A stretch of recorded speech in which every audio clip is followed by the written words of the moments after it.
On the 29th of November 2010, police in Fairfax were called to Tyson's Corner Mall where an incident had taken place. Now, the only way I could tell you this story is if I go and get the case files. Here are some of them. Unfortunately, most of the information I was looking for is all sealed, so I realized the best thing for me to do is to go to the crime location myself. But before I do, this is the suspect, 51-year-old Carmela Delarosa, and this is her granddaughter, the victim, 2-year-old Angeline Ogdak. So this is Tyson's Corner Mall. It's the main mall in the Northern Virginia area. Now, on November 2011, Carmela, her granddaughter, Angeline's parents, and a family friend all went to this mall. They start at the food court around 6 p.m. They all sit down to eat. As they are eating, Angeline is playing by this area. Now keep in mind, that is today. These events took place 10 years ago. Generally speaking, this mall is the same. A bit bigger, maybe a few different shops here or there, but the food court is where it is. That play area has generally been there, and this train that you saw in the video is still there. Angeline, with her father, then rides the train that goes around the food court. They then go down to the third floor, and there is a frozen yogurt place. They get their frozen yogurt, and then Angeline and her father go into Starbucks, which, as you can see today, is permanently closed, but it did used to be here. They then decide to leave, and the best exit for them was to go back up to the food court and then outside to the parking lot. Now, as you can see, this is the parking lot, and because I did not have access to the crime photos, I'm not sure which part of this parking lot or which exit they exactly used, but they were all walking in a group. Carmela then decides to pick up Angeline, and as the group turn around, they see Carmela throw Angeline off the edge. They run to the edge. They look down and they see Angeline land on the floor. Angeline's parents run downstairs. As they run down, they see Angeline face down on the pavement. They look back up and they see Carmela at the top, and she is just staring at them. Now this is the official arrest warrant for Carmela Delarosa. And that's the incident. And that is the location where it took place. The bigger question that you have, and this is the reason why you watch true crime, the bigger question is why? Why would you ever do this? Now I did request the interrogation, and I should get it in the next week or so. Once I get it, I'll upload it to my interrogations channel. The link to that is in the description. But according to the police, Carmela claimed she was depressed and she was always stay at home. This was a defense mechanism for her to avoid interacting with other people. Carmela told the police it was easier for her to deal with her depression by staying at home and shutting people out. It seemed her depression started back in the year 2000 when her father died. Apparently, her father went to the hospital back in the Philippines, where they're from, and he never came home. 7 days later, he died, and Carmela never got closure. She was her father's favorite, and she was also the youngest in the family. Carmela herself had 2 children, Kathleen, who was the mother of Angeline, and David, who was Carmela's son. Now Kathleen got married in 2008, and in the police interview, according to the transcripts, the police asked Carmela, "Who is Angeline?" And she said, "She's the one that I did what I did." She goes on to say that in her life, she lost her father. She never really got on with David. She was now slowly in her mind losing Kathleen because she's now married, and she feels like everything in her life has been taken away from her. Even her husband left her, and she felt like she had nothing left to live for. Whilst they were all in the mall, they were in the elevator when they're going back up to the parking lot, and Kathleen called her husband James. And this triggered Carmela, as she never liked James being the father of Angeline. Carmela claimed that James was Kathleen's first boyfriend, and she felt like her daughter didn't have a chance to explore other people. Because James met Kathleen when she was still young, Carmela felt that Kathleen never had the chance to go and see the world and mature as a woman. It was in Kathleen's second year of college where she got pregnant, and when the baby arrived, her and James got married. It was at this time where Carmela went back to the Philippines, which is her home country, as she was suffering from depression. She blamed herself for her daughter getting knocked up so young. These were the thoughts of Carmela. See, Carmela, in her mind, she's thinking, back in the year 2000, I had my husband, I was a stay-at-home mom, we had money, I paid all the bills, the house was in great order. She took the kids to school, she'd pick them up, they'd go to dinners, she had a wonderful life. But fast forward 10 years, she was no longer working, she was in big debts, and even had debt collectors come to her door. In fact, in the August of 2010, so a few months prior to this incident, Carmela tried to commit suicide. She told the police she overdosed on hydrocodone and some other sleeping pills, and she was mad that she actually survived. She told police that she was looking for a job and she couldn't find one and she was in desperate need of money. She also said that in the events leading up to this murder, she tried to commit suicide again. She tried to drive her car off a bridge. Now this bridge was around 12 feet high, but she survived. She claimed the airbag is what saved her life, and the police arrived and took her to a hospital. Whilst at the hospital, they advised her to seek psychiatric help. So she went to Winchester for psychiatric help, and eventually she received a call and got offered a job to work at a BJ wholesale warehouse. And for those that don't know, BJ is just another Costco. Unfortunately for her, she goes to BJ and she starts training, and on the last day of training, she doesn't show. She's thinking to herself, I've worked in banking for 13 years. I'm now working in retail, earning minimum wage. This isn't good enough for me. She felt it was demotivating her. Now the police did go on to ask Carmela that she tried to commit suicide, but that was due to financial stress. What caused her to murder her granddaughter? And Carmela said she felt like her family had been lost. Now the police asked, okay, let's go back to the elevator. When you were there, your daughter Kathleen is calling James.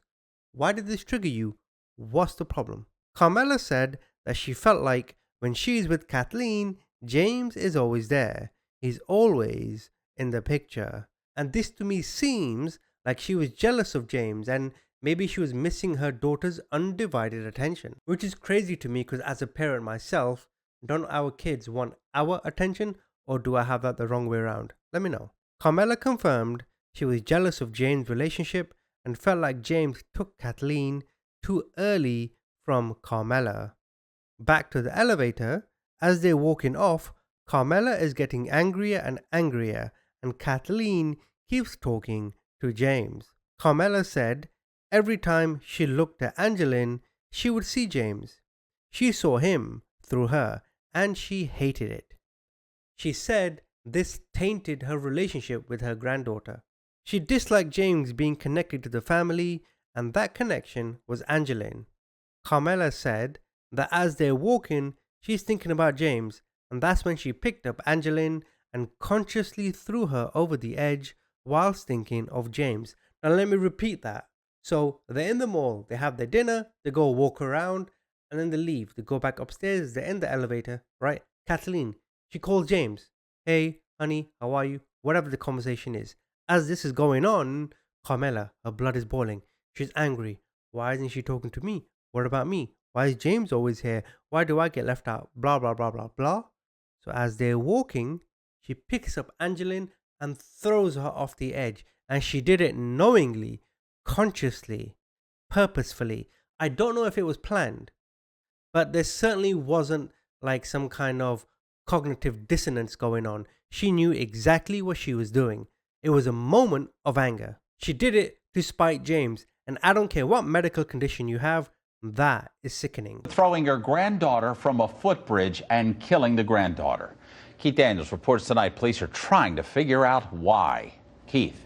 Well, Jeff, police say initially it looked like an accident, but the walls on the footbridge are more than waist high. And after talking to witnesses and looking at security video, police say it became clear the grandmother threw the girl over, and no one seems to know why.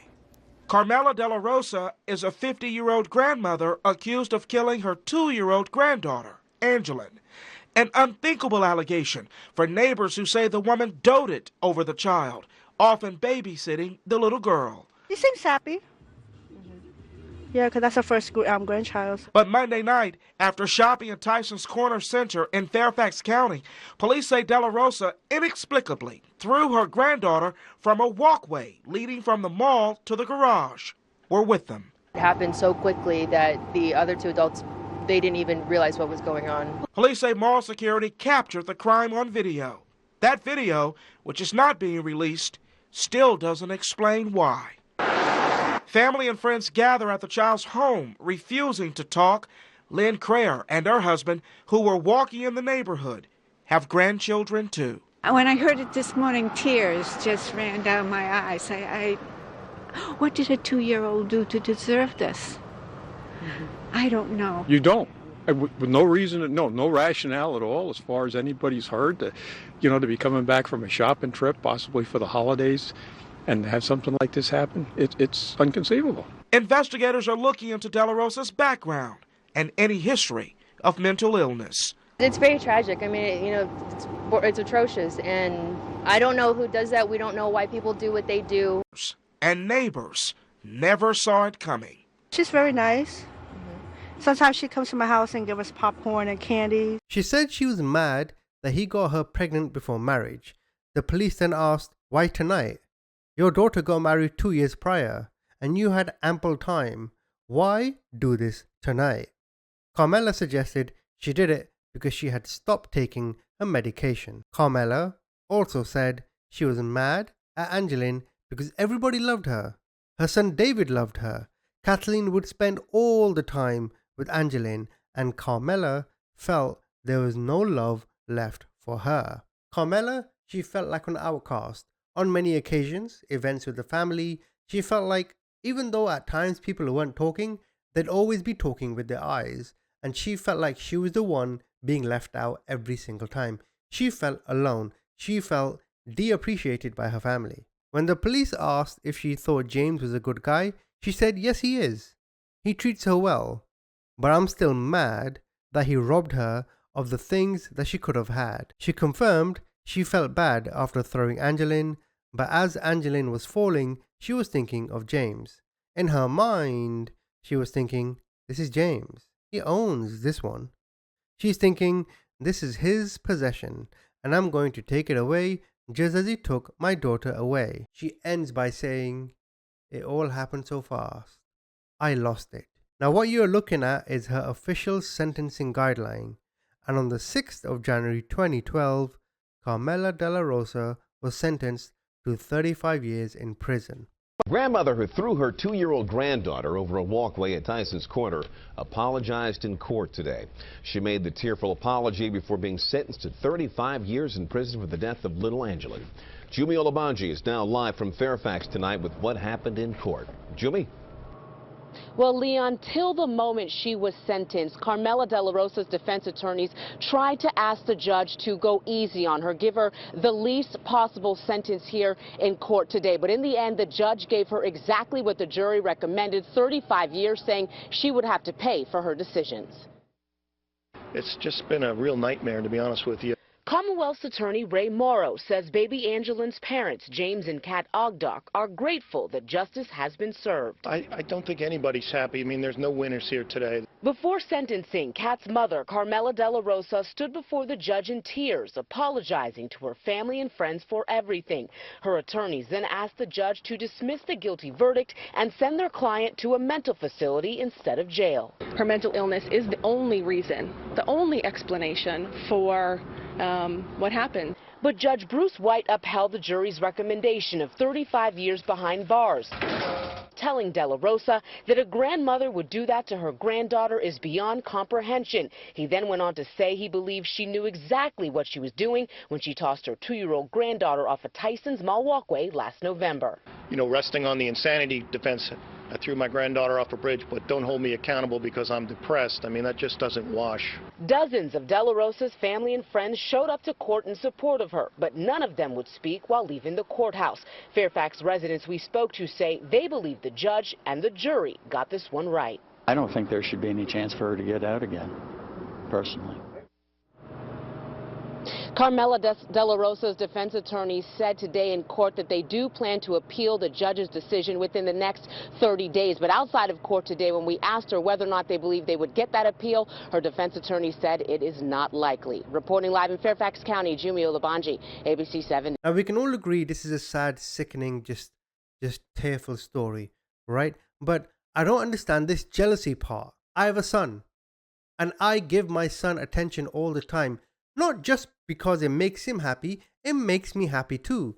But when other people are around him, when there's other kids or other family members or whatever, he doesn't want to know me. He wants to be with them. When I come and try to give him a hug, he goes no and he pushes me away. That's fine. I find that hilarious. But why would that make me jealous? Why would I be jealous that my son wants attention from other people? That's just stupid. He's only 2. Angeline was only 2. How do you expect Angeline to know between right and wrong when she's only 2? Okay, you're married to your husband, didn't work out. Boo fucking who? Okay, your 2 kids. Maybe they're not the closest to you. Fair enough. It's your job to be close to them. You are their mother. And I guess to a degree, on even a small level, no parent is ever going to be happy that another man comes along and takes their daughter, even in a good way, right? But so what if James came and got married to your daughter? It seems Kathleen was happy, they had a child, everything seemed okay. I'm pretty sure they had their problems, but that does not mean you have the right to do what you did. Are you fucking stupid? You could argue there was a mental deficiency, there was a breakdown somewhere. You could say, well, you have to have some form of mental illness to do what she did. But I genuinely think that she didn't plan this. She was just pissed off, money problems, lonely, nothing to look forward to. She had like money's a huge part, not just because of material wealth and stuff. Money gives you security. You actually have a lot less worries in life if you are financially secure. So she was probably never still. There probably wasn't a time where she could just sit there and be like, you know, where everything's okay. She was in a constant state of worry.